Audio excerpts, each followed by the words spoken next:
Medyo marami din ang tao. Sabado kasi, pagka Webes, sobrang dami talaga.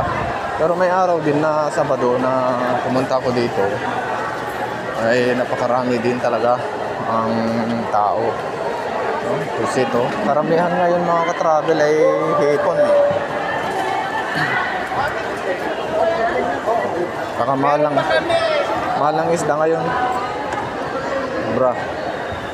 Ito yung bagsakan. Dito naman sa likod ay gulay.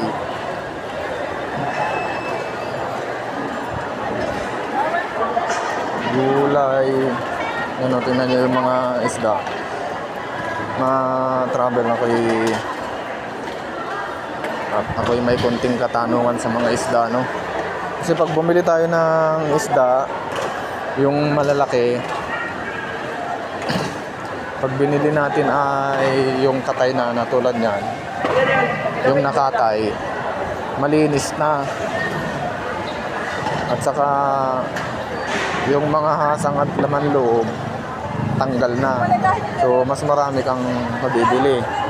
Pero pagka buo ang bibilhin, tapos pakakatay, kasama sa timbang, yung laman loob at hasang, so babayaran pa yun.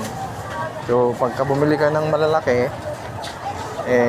ang bibilhin nyo na yung katay na. Ganun lang yun eh. Ayos ah. Dito sa likod, mga gulay, makabili ng kangkong at saka pechay.